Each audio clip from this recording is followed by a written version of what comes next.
그러면 내가 만족할 수 있다면, 내가 잘 살 수 있다면 남이 어떻게 되든지 별로 신경 쓰지 않는 모습을 우리 주변에서 종종 보게 됩니다. 나 살기 바쁘다는 거죠. 사실은 나에 더 집중하게 된 것은 사람이 나빠서 그런 것이 아니고, 사람이 변해서가 아니라 우리가 살아가는 세상이 그렇게 힘들고 버겁기 때문에 그렇습니다. 하루하루 살아가는 것이 결코 만만치를 않습니다. 한 심리학자는 그런 말을 하더라고요. 심리학자니까 그는 그런 표현을 썼어요. 심리적인 유연성을 가져야 된다. 심리적인 유연성. 너무 긴장되고 너무 어떤 틀에 갇혀 있고 너무 눈앞에만 몰두해 있다면 그 삶에서 이겨내지 못한다는 거죠. 계속적으로 우리의 삶의 여러 가지 여건들은 경제적으로나 환경적으로 좋아진다는 것보다는 안 좋다는 소식들이 많이 들려옵니다.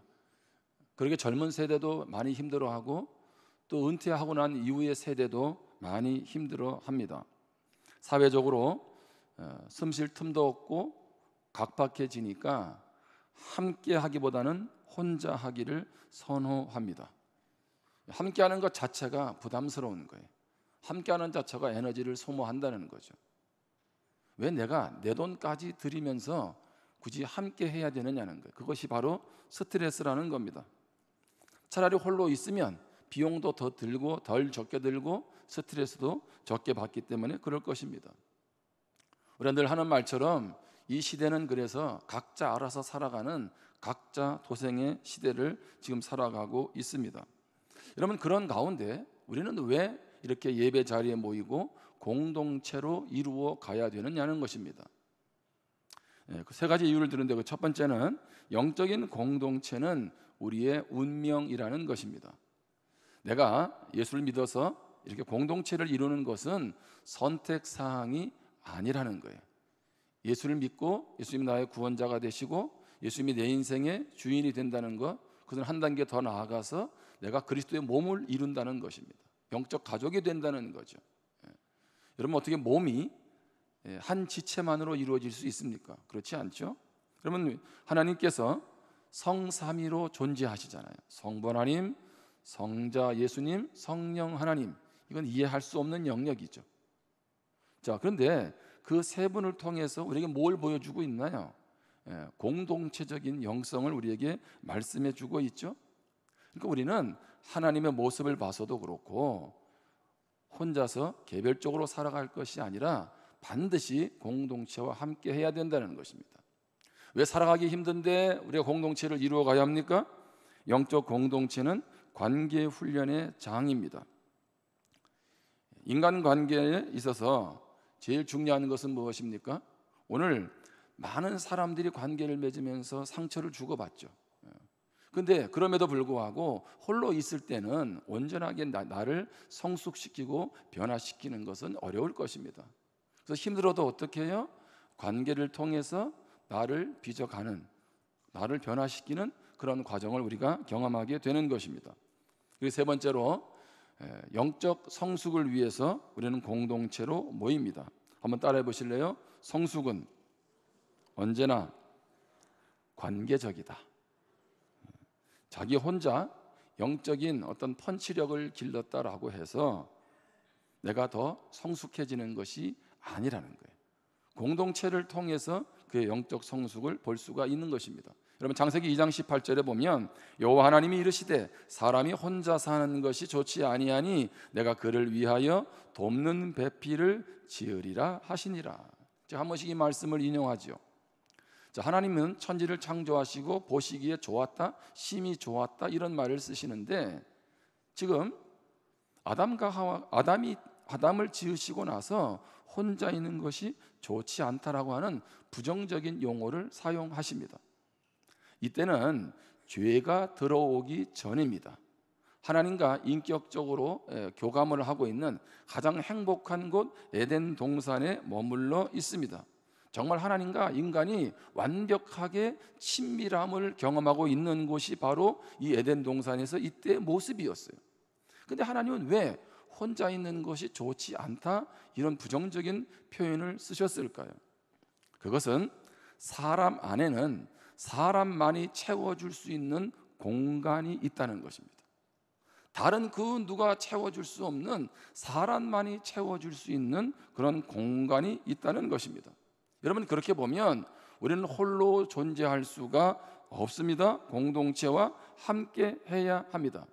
그런데 고민이 무엇입니까?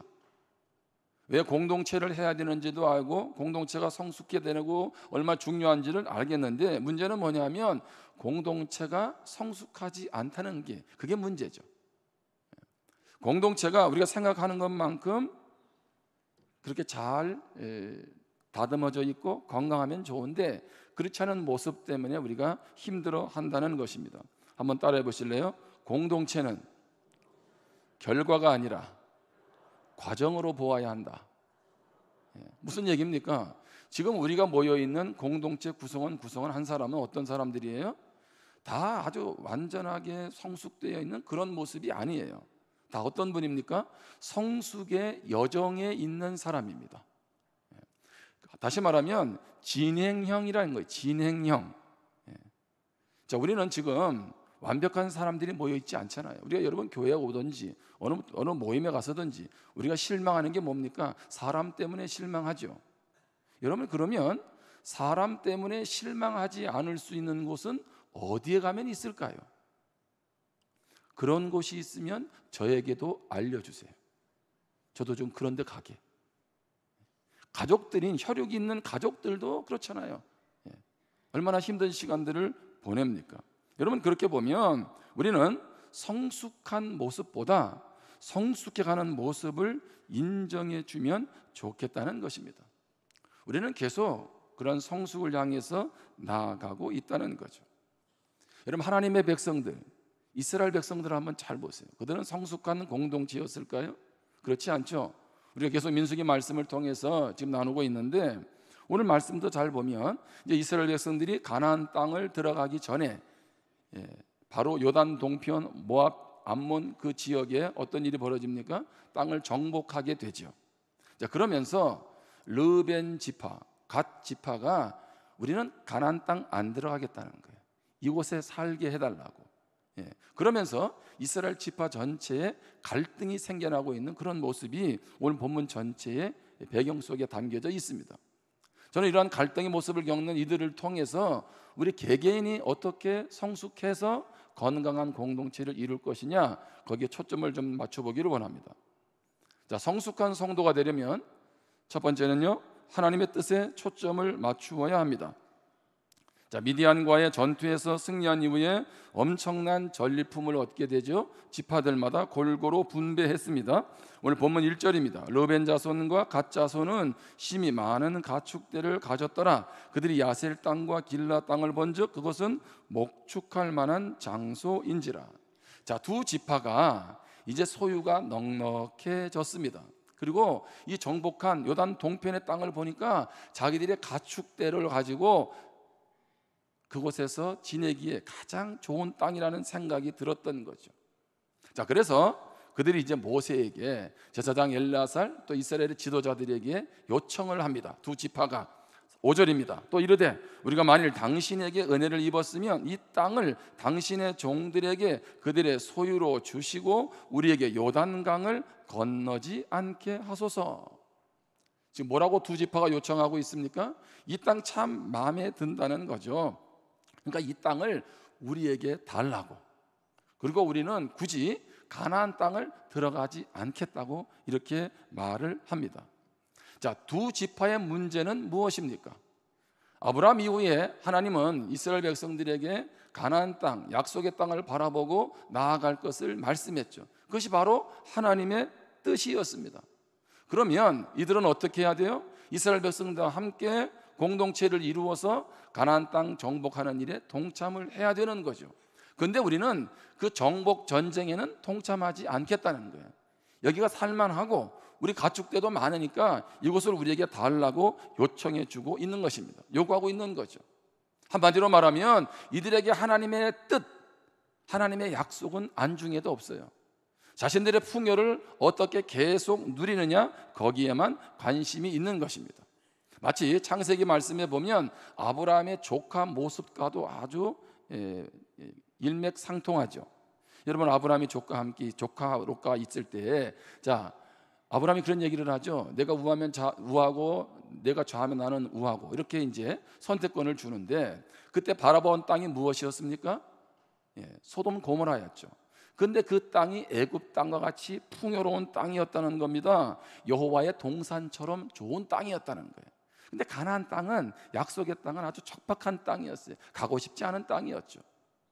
자, 그때 조카 롯은 어떻게 선택을 합니까? 뭐 삼촌 상관도 없죠. 눈앞에 보이는, 야, 저 부요한 땅, 풍요로운 땅, 내가 저곳을 가야지 라고 선택을 하죠. 그 결과 어떤 일이 벌어집니까? 소돔 고모라가 불의 심판받는 그런 참담한 모습을 보게 되죠. 여러분, 우리 소돔 고모라의 그 심판의 모습을 보면서, 오늘날로 말하면 동성애 죄악까지도 그 당시에 있었으니까 참 참혹한 모습이죠. 근데 거기 더 기가 막힌 내용도 있어요. 자, 하나님이 이제 천사들을 통해서 그 롯과 그 가족들을 구원해 주려고 하죠. 자, 롯의 사위들에게 빨리 도망을 가야 된다. 그렇지 않으면 하나님께서 불로 심판할 거니까. 그 말을 들었을 때, 그 말을 듣고 롯의 사위들은 어떻게 해야 돼요? 장인의 말씀을 듣고 같이 가야 되잖아요. 근데 그 말을 농담으로 여겼더라. 성경은 그렇게 말하고 있어요. 농담으로 여겼더라. 자, 너 여기 있으면 죽어. 분명한 하나님의 말씀인데 어떻게 해요? 농담으로 여겼어요.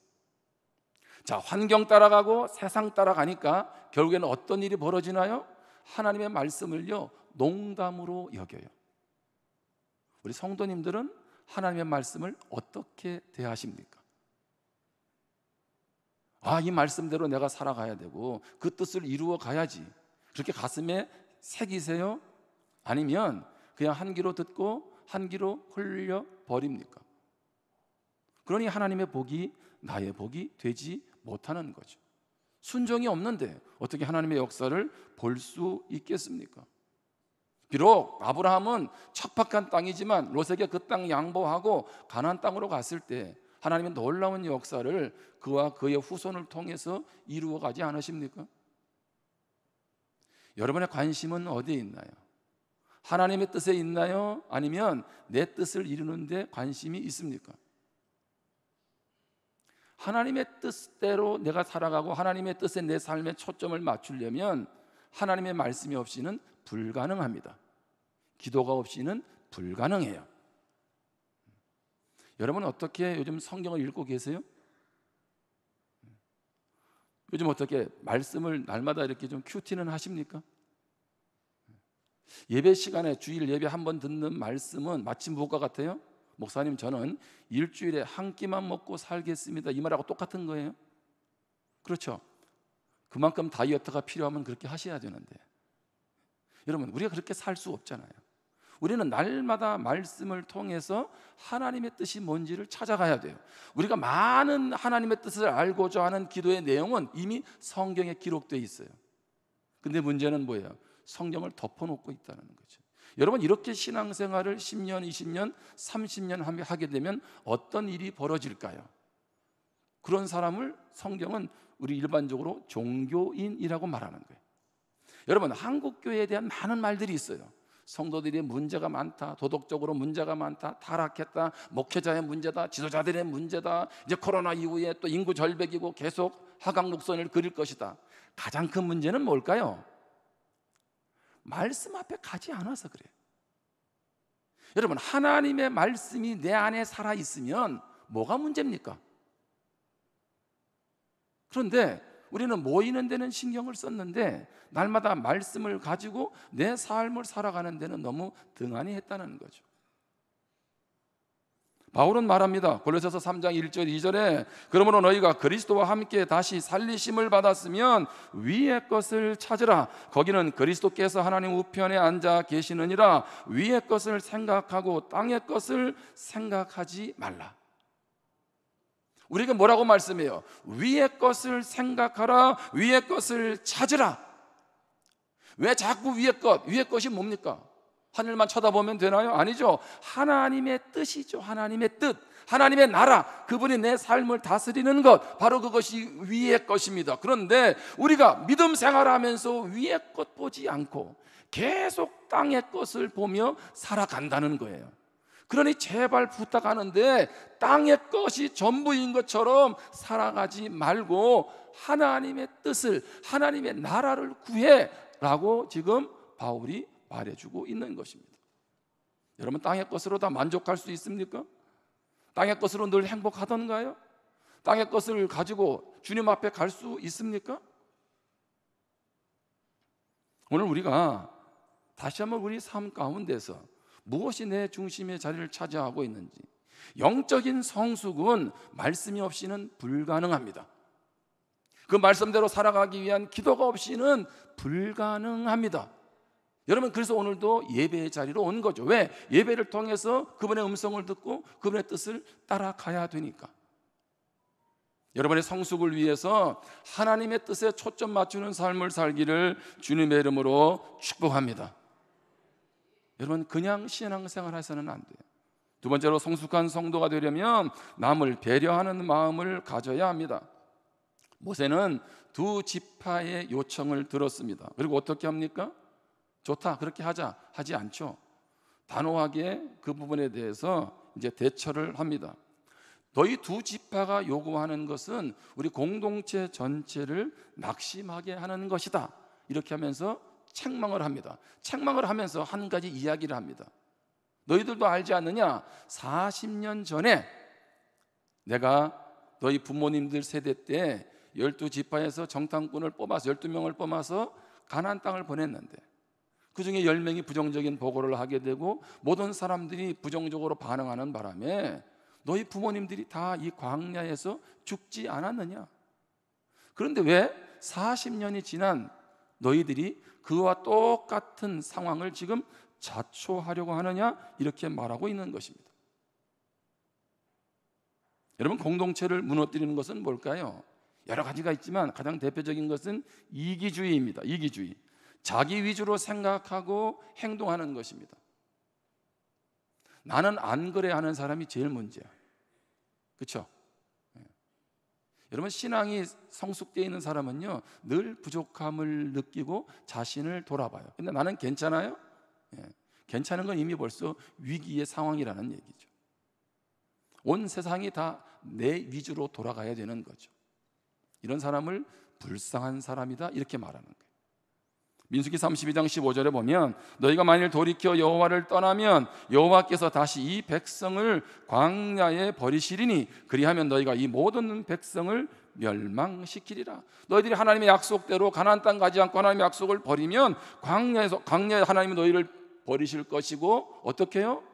너희로 인해서 너희만이 아니라 하나님이 이스라엘 백성 전체를 멸망시킬 것이다, 이렇게 말하고 있는 거죠. 결국 자신들의 이속만을 챙기려고 할 때에, 남을 배려하지 않을 때에 그것이 공동체 전체를 무너뜨리게 된다는 것입니다. 여러분, 우리 주변을 한번 잘 보시죠. 자기만 아는 사람 옆에는요, 사람이 없어요. 그렇죠? 여러분, 남을 돕는 것은 곧 나를 돕는 것입니다. 다시 얘기합니다. 남을 돕는 것은 나를 돕는 거예요. 남을 돕는 것은 내가 살아가는 비결입니다. 오늘 글에 이렇게 써 있더라고요. 절망한 사람에게 삶의 의욕을 불어주는 최선의 방법이 뭘까? 지금 절망하고 낙심한 사람에게, 자, 그에게 물질적인 필요를 채워주고 어떤 건강의 문제를 해결하고, 왜? 그것이 절망의 문제니까. 그러면 그 문제를 해결할 수 있을까? 물론 그것도 어느 정도 도움이 되겠죠. 그런데 뭐라고 얘기하냐면, 절망한 사람에게 삶의 의욕을 불어넣어 주는 것은 그의 필요를 채워주는 것이 아니라 그에게 다른 사람의 필요를 채워줄 수 있는 기회를 제공하는 것이라고 말합니다.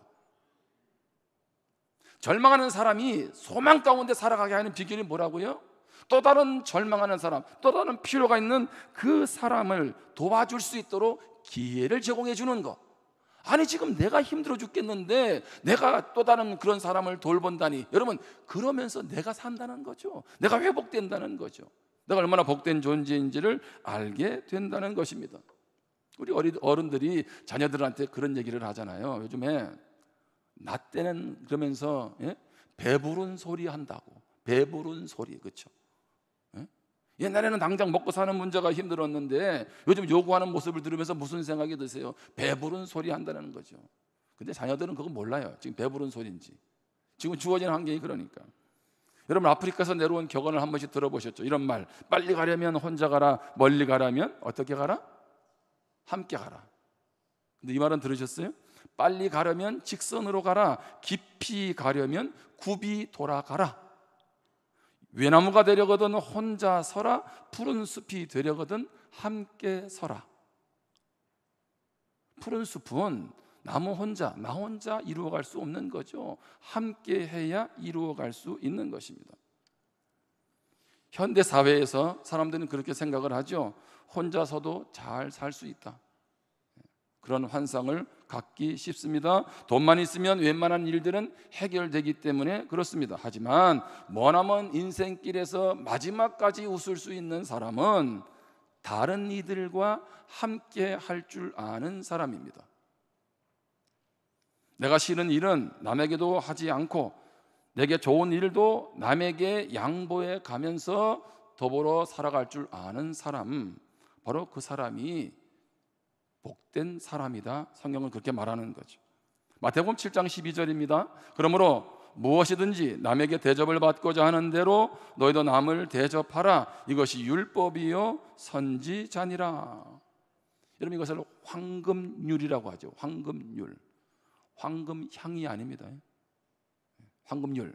자, 그만큼 핵심이 되는 말씀이죠. 율법과 선지자라는 얘기는 말씀 중에서 그만큼 핵심이 되는 게 뭐냐면 남을 대접하는 거예요. 남을 대접하는 거예요. 여러분, 마지막 시대에 하나님이 심판하시는 장면이 마태복음에도 나오는데 양과 염소를 구분하죠. 여러분, 누구는 양으로 누구는 염소로 말씀하시냐면 거기에 그렇게 나와요. 어려운 이웃들에게 베푸느냐 베풀지 않느냐. 놀라운 얘기죠. 마지막 하나님 앞에 섰을 때 예수 믿어 구원 받아요. 그렇죠? 근데 또 어떤 표현이 나오냐면 천국 가는 양은 누구며 염소는 못 가는 염소는 누구냐라고 할 때 그때 그런 표현을 쓰죠. 천국 백성은요 나누고 베푸는 사람이라는 거예요. 움켜쥐는 사람은 결코 하나님의 사람들이 아니라는 거죠. 그런데 여기 7장 12절을 다시 보면 남을 대접하라라고 할 때 그 앞에 뭐라고 되어 있어요? 남에게 대접을 받고자 하는 대로. 우리 이 말씀을 어떻게 이해합니까? 남에게 대접을 받고 싶으면 남을 대접하라라고 이해하는데 이 말씀은 그런 뜻이 아닙니다. 이 말씀의 핵심은 남을 대접하라는 거예요. 근데 어떻게 대접하라고요? 내가 다른 사람에게 어떻게 대접받을 때 기분이 좋고 행복한지 그렇게 상대를 대접하라는 거예요. 여러분, 상대를 대접했는데 상대방 기분 나쁠 수 있잖아요. 밥 한 그릇 사주면서 기분 나쁘게, 여러분 이럴 때가 있잖아요. 뭘 요구하고 사심이 느껴지고, 그렇죠? 근데 성경은 뭐라고 얘기하냐면 너 자신이 어떻게 대접받을 때 제일 행복하고 즐거워? 그렇게 다른 사람을 섬기고 대접하라는 거죠. 여러분, 그러기에 이것이 성경에서는 황금률이다 그렇게 말하고 있는 거예요. 여러분, 그런 은혜가 있기를 주님의 이름으로 축복합니다. 나보다 남을 좀 배려하자는 거죠. 마지막으로 세 번째, 성숙한 성도가 되려면 갈등을 잘 극복해야 합니다. 자, 모세가 두 지파에게 이제 과거의 잘못된 역사를 책임 있게 이제 반복하지 않도록 권면하지요. 자, 그러자 그 말을 들은 두 지파가 다짐을 합니다. 민수기 32장 16절입니다. 그들이 모세에게 가까이 나와 이르되 우리가 이곳에 우리 가축을 위하여 우리를 짓고 우리 어린아이들을 위하여 성읍을 건축하고 이 땅에 원주민이 있으므로 우리 어린아이들을 그 견고한 성읍에 거주하게 한 후에 우리는 무장하고 이스라엘 자손을 그곳으로 인도하기까지 그들의 앞에서 가고. 지금 뭐라고 얘기합니까? 우리 가축대도 많고 우리 아이들도 있고 하니까 이곳에 일단은 우리도 짓고 성읍도 짓고, 그리고 나서 자 이제 하나님이 가나안 땅으로 인도할 때 어떻게 해요? 그들의 앞에서 가겠다는 거예요. 자, 18절입니다. 이스라엘 자손이 각기 기업을 받기까지 우리 집으로 돌아오지 아니하게 싸우며. 무슨 얘기입니까? 가나안 땅 정복하기까지 우리는 이미 땅을 소유하고 있다고 중간에 돌아오지 않겠습니다. 19절입니다. 우리는 요단 이쪽 곧 동쪽에서 기업을 받았사오니 그들과 함께 요단 저쪽에서는 기업을 받지 아니하겠나이다. 우리는 이미 받았으니까 가나안 땅 가서 더 주세요라고 요청하지 않겠다는 거죠. 자, 두 지파는 어떻게 해요? 모세의 요구를 요구를 어떻게 합니까? 수용하죠. 그러면서 어떻게 합니까? 극에 달할 수 있는 상황들이 지금 무마가 되기 시작합니다. 자, 32장 21절입니다. 모세가 말합니다. 너희가 다 무장하고 여호와 앞에서 요단을 건너가서 여호와께서 그의 원수를 자기 앞에서 쫓아내시고 그 땅이 여호와 앞에 복종하게 하시기까지 싸우면 여호와 앞에서나 이스라엘 앞에서나 무죄하여 돌아오겠고 이 땅은 여호와 앞에서 너희의 소유가 되리라. 그렇죠? 자, 너희들이 약속한 대로 가나안 땅 들어가서 먼저 정복하는 일이 앞장서고 그러고 나면 돌아가는 거 허락해 줄게. 이 땅 너희 것 되게 해줄게. 너희 소유가 되리라 라고 돼 있어요. 이 말은 무슨 얘기예요? 그렇게 하지 않으면 어떻게 되겠다가 뒤에 나오겠죠. 공동체는 두 지파의 요구로 인해서 큰 갈등을 겪게 되고 큰 위기가 올 수 있었지만 모세가 그들과 함께 지혜롭게 문제를 해결해 갑니다. 여러분, 공동체와 함께 한다는 것은요, 반드시 여러분이 각오를 하셔야 돼요. 무엇이 있다? 갈등이 있다. 사람과 어울리려면 반드시 각오하셔야 된다고. 무엇이 있다고요? 갈등이 있다. 그럼 물어보겠습니다. 여러분의 가족들은 안 싸우시나요? 아니, 그렇게 혈육을 나눈 형제라면서요, 어떻게 부모님하고 자녀들이 싸웁니까? 부부가 어떻게 싸우나요? 사람 모이면은 그렇잖아요, 그렇죠? 교회 안에도 반드시 뭐가 있어요. 그런 갈등이 존재하죠. 갈등이 없는 공동체는 없습니다. 갈등을 빚는 원인 중에 하나는 바로 뭐예요? 내가 중요하다고 생각하기 때문에 그래요. 내가 중요하다. 두 지파의 문제도 뭡니까? 우리가 중요하다. 그래서 다른 사람의 문제를 중요하게 생각하지 않은 거죠. 내가 중요하다 보니까 어떻게 해요? 다른 사람의 그런 아픔이나 문제들이 눈에 들어오지 않는 것입니다. 자, 그러면 갈등이 올 때 중요한 자세는 무엇인가요? 갈등이 없는 곳을 찾아가는 게 아니고 갈등을 어떻게 잘 풀어가느냐에 답이 있다는 거예요. 어차피 우리가 사람끼리 만나게 되면 반드시 그런 갈등이 있어요. 그래서 그 갈등을 통해서 어떻게 합니까? 변화와 성숙의 기회로 만들면 됩니다. 여러분, 처음에 신혼생활 할 때 한 1, 2년 동안 부부싸움 열심히 하다가 지금도 신혼 때와 같이 똑같이 부부싸움 하는 분들 계세요? 같은 문제 가지고? 따라합시다. 회개해야 된다. 이런 사람을 믿음이 없는 사람이다라고 말하는 거예요.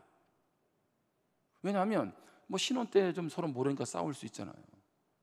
근데 싸우다 보면 뭐가 생각이 납니까? 아, 아내가 저런 말은 싫어하네, 저 행동 싫어하네, 남편이 저런 말 싫어하고 저런 행동 싫어하네. 그럼 어떻게 해야 돼요? 그 다음부터 그건 거론하지 말아야지.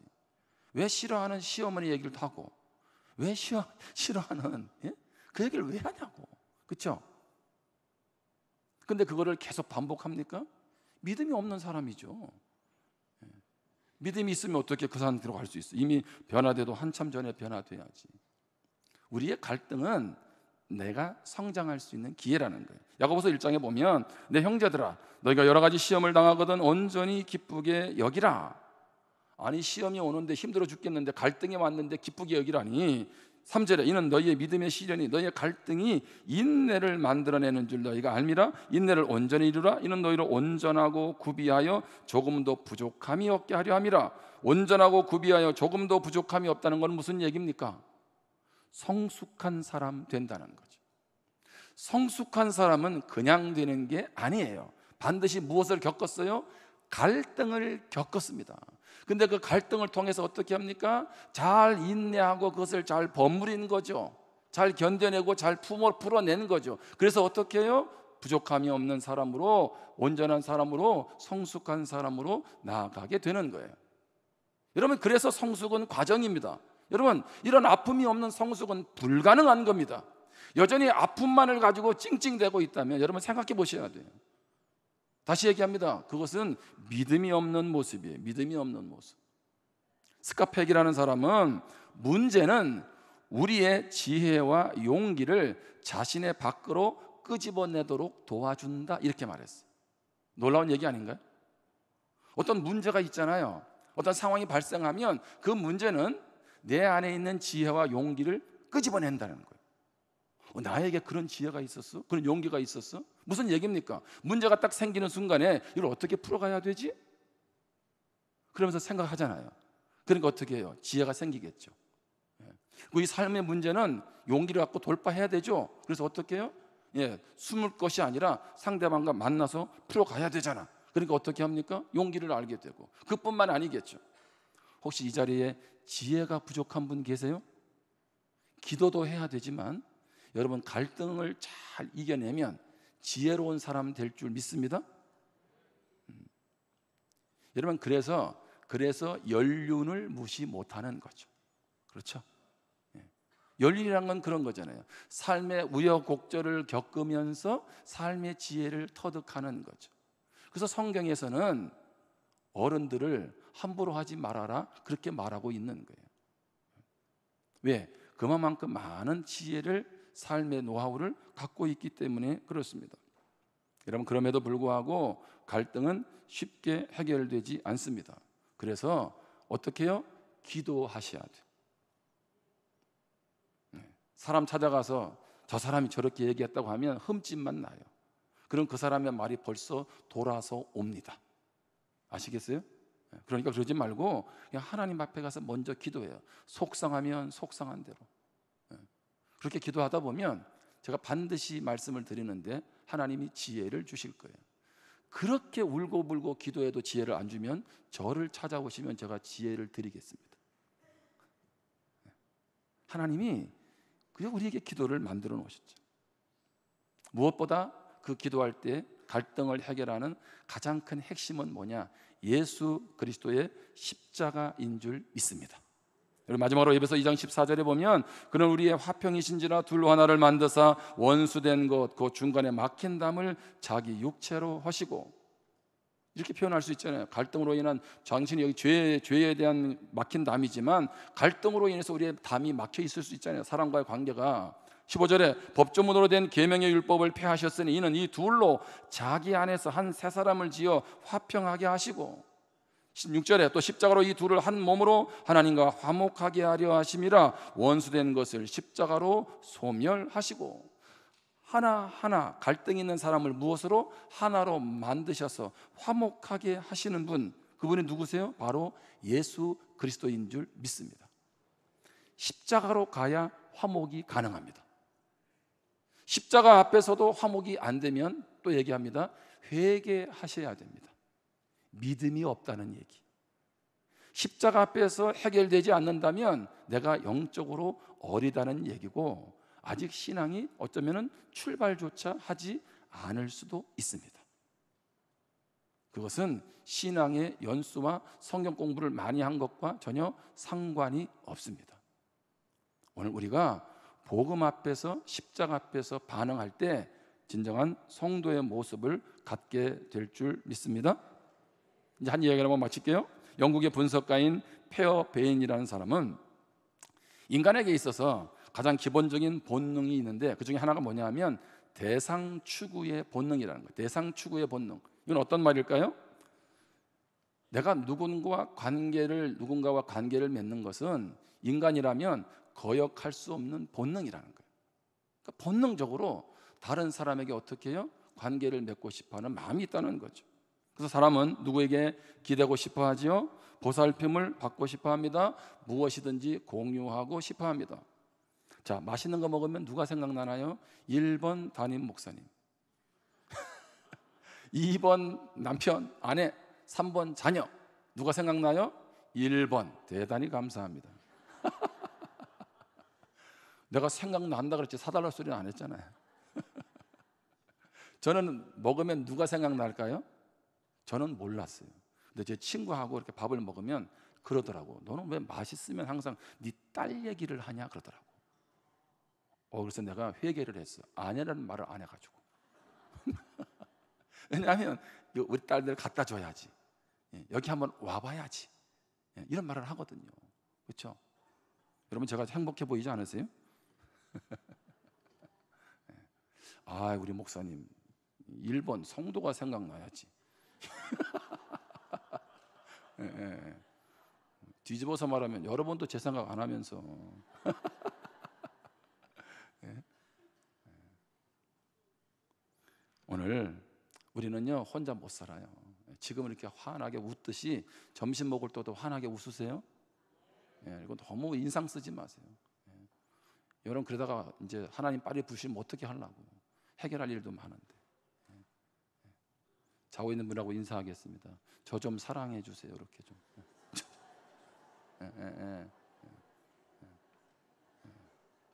뭐 우리가 잘 아는 것처럼 그렇게 살아도 세상 그렇게 길지 않은데, 그렇죠? 이 교회까지 와서 예배드리고 와서 뭐하러 그렇게 인상 쓰려고 그래요? 인상이 다 펴지고 여러분 삶의 주름살이 펴지고 마음의 아픔이 다 펴지는 역사가 있기를 축복합니다. 그래서 더 우리 개개인이 성숙해져서 우리 교회가 건강한 공동체로 나아가기를 주님의 이름으로 축복합니다. 기도하겠습니다. 주신 말씀을 우리 마음속에 한번 품고 한번 기도할 수 있기를 바랍니다.